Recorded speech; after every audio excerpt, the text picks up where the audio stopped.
presque 9.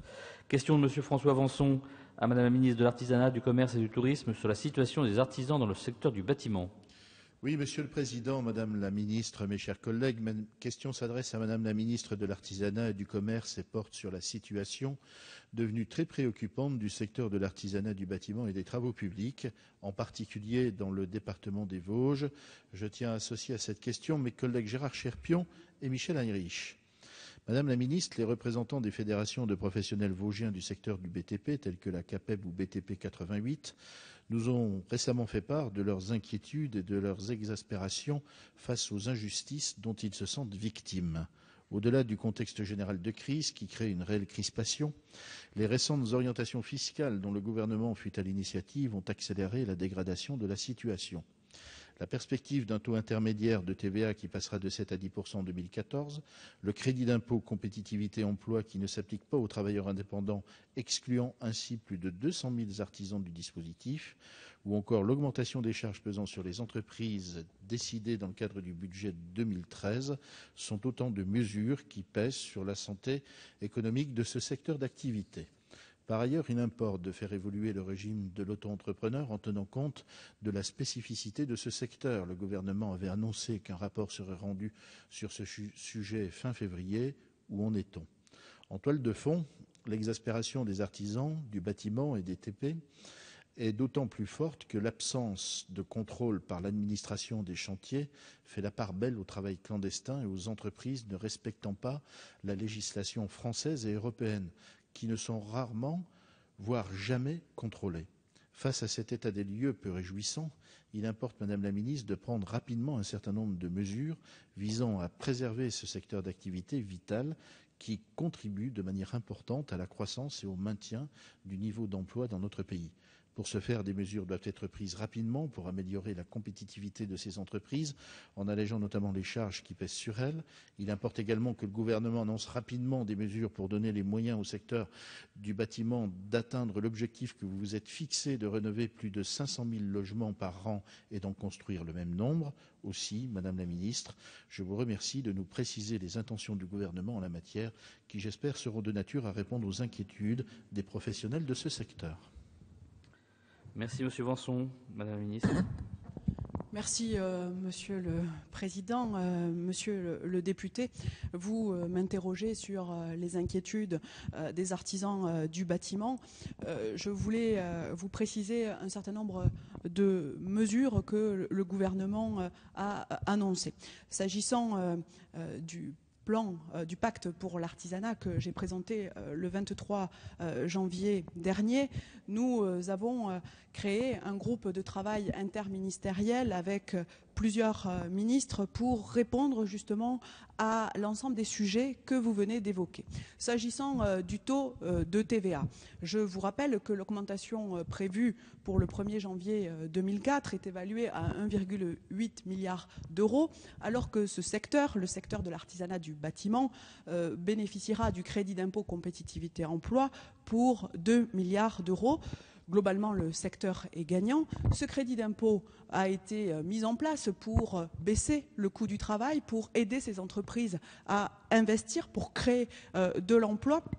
Et il sera très utile pour soutenir une problématique qui était régulièrement évoquée. J'ajoute que le secteur du bâtiment bénéficiera aussi du contrat de génération quant au volet compétences et transmission des savoir-faire, mais aussi pour la transmission des entreprises. C'était une attente forte de ce secteur. Vous avez aussi évoqué la situation de la concurrence déloyale et de la lutte contre le travail illégal. Je vous rappelle, monsieur le député, que dans le cadre du plan de lutte contre le travail illégal présenté par le Premier ministre en novembre dernier, nous avons pris un certain nombre de mesures pour renforcer les contrôles, pour permettre des contrôles coordonnés interservices pour le détachement des salariés étrangers, pour la sous-traitance en cascade et l'utilisation de faux statuts d'indépendants. Vous le voyez, les mesures sont là et nous avons agi sur ce sujet qui est un sujet de préoccupation majeure des artisans du bâtiment. Enfin, vous m'interrogez sur la question du rapport d'évaluation de l'auto-entrepreneur. Cette mission a été confiée à l'IGF et à l'IGAS. Nous aurons prochainement les conclusions de ce rapport. Des préconisations seront formulées. Nous prendrons des mesures d'ajustement quand ce rapport sera connu, en lien avec l'ensemble des organisations professionnelles avec lesquelles je travaille régulièrement. Enfin, s'agissant de la visibilité des chantiers, des cahiers de commandes que vous avez évoqués, là aussi, le groupe de travail interministériel répond à ces questions avec les organisations professionnelles de l'artisanat, avec les autres ministres concernés. Nous avons annoncé un certain nombre de mesures sur le logement, sur la rénovation thermique.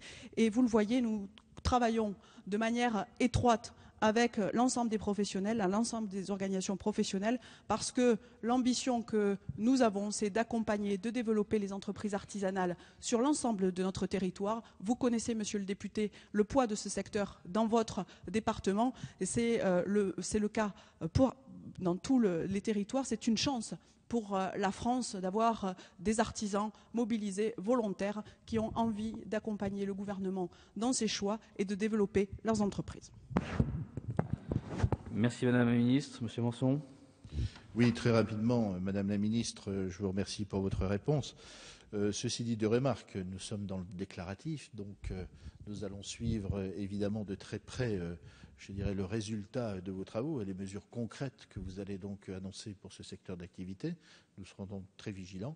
Cependant, concernant l'augmentation de la TVA, le taux réduit de TVA permettait bien sûr d'augmenter la compétitivité et l'attractivité de ce secteur d'activité, notamment vis-à-vis des clients. Et c'était le meilleur dispositif permettant de lutter contre le travail clandestin, le travail au noir. Car de fait, les artisans professionnels qui payent leurs impôts devenaient naturellement compétitifs et il n'y avait que peu d'intérêt aux clients de faire appel au travail au noir. Et donc en augmentant la TVA, bien sûr, nous allons perdre cette compétitivité. Et en plus, ce schéma qui consiste à donner d'une main pour reprendre de l'autre pourrait, à mon avis, être revu. Et je crois qu'il serait plus simple de maintenir un taux réduit de TVA, ce qui éviterait bien sûr une nouvelle distribution et maintenir surtout la compétitivité de ce secteur vis-à-vis des clients. Merci Monsieur Cherpion. Question de Monsieur Laurent Catala à Madame la Ministre des Affaires sociales et de la Santé sur le financement de la restructuration du CHU Henri Mondor. Pardon, j'ai sauté une page. Excusez-moi. Excusez-moi, Monsieur Catala. J'ai tourné trop vite. J'avais déjà